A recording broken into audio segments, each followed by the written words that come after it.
Nako po, na-corner na ni President Bongbong Marcos itong si Sara Lustay Duterte. Alright, welcome back to my YouTube channel. I'm Andy's Vlog. Eto na, mga kaibigan, nako, ay iiyak na naman dito ang mga didilis sapagkat inutos ng ating mahal na Pangulo kagalang-galang President Bongbong Marcos na kailangang managot, ikulong si Sara Lustay Duterte dito sa kinakaharap niyang kaso. I-like muna natin ang video na ito kung nagustuhan nyo po. Please subscribe my YouTube channel. Nako! Ito na nga ba ang ginaganong ko?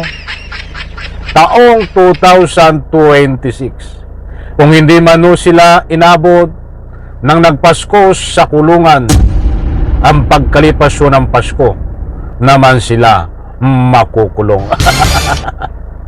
Gusto ko munang kunin ang inyong panig.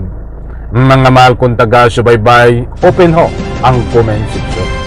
Pabor po ba kayo dito sa utos ng ating mahal na Pangulo na kailangang managot si Sara Lustay Duterte, na kailangang makulong si Sara Lustay Duterte tungkol sa mga kaso na kanyang kinakaharap?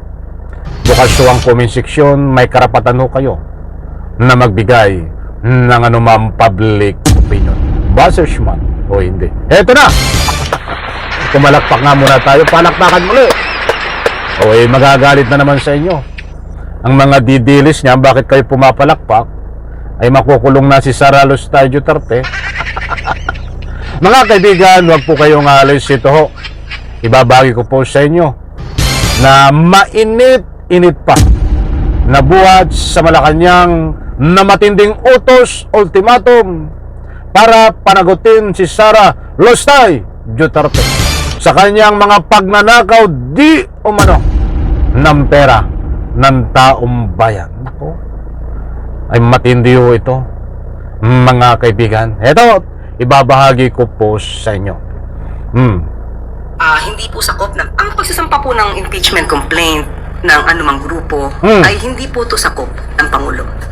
Sa kasalukuyan ay wala po na pag-uusapan sa anumang meeting ang patungkol sa impeachment laban kay Vice Presidente.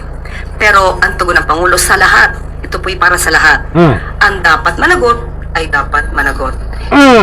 Maliwanag ko, mga kaibigan, hindi ho tayo nagpapakalat ng anumang fake news kung nasabi po natin na itong si Sara Lustay Duterte ay na-corner na at inutos ng ating mahal na Pangulo na ikulong at managot.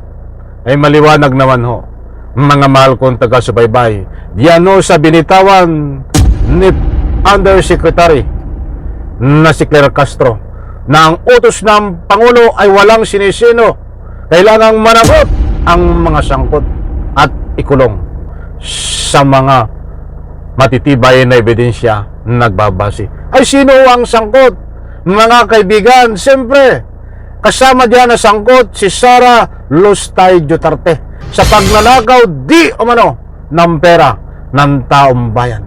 Kaya't maliwanag po diyan na utos ng mahal na Pangulo na kailangang managot, ikulong si Sara Lustay Duterte at iba pang mga sangkot. Ituloy po natin, mas matindi pa ho ito ang matutuklasan.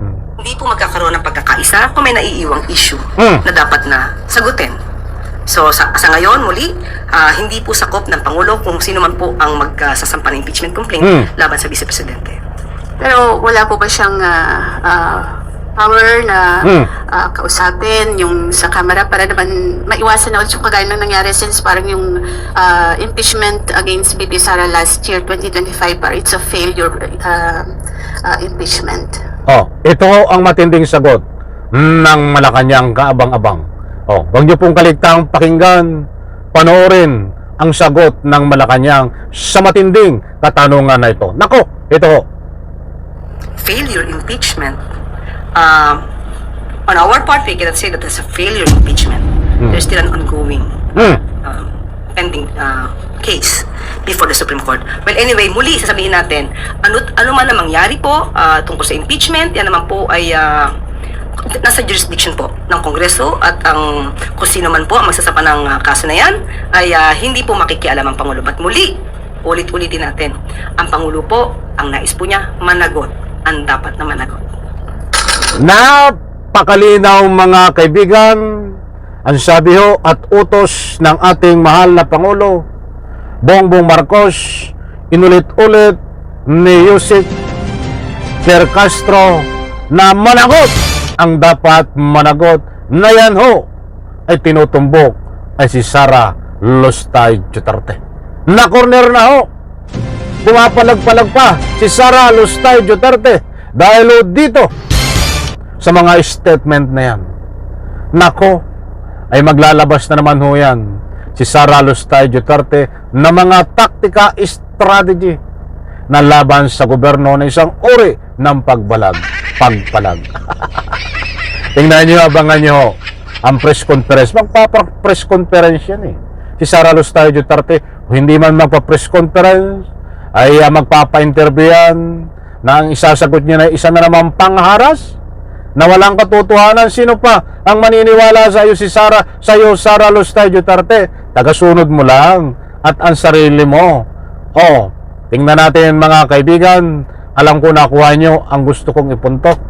Abangan po natin dahil hindi ko na isa-isahin. Alam kong nandyan po ang batayan natin, naunawaan nyo. Ibinahagi ko po sa inyo na maliwanag po diyan na na-corner na si Sara Lustay Duterte at biglang inutos ng ating mahal na Pangulo na panagutin sa kaso at ikulong. Malaki po ang sakop ng panagutin.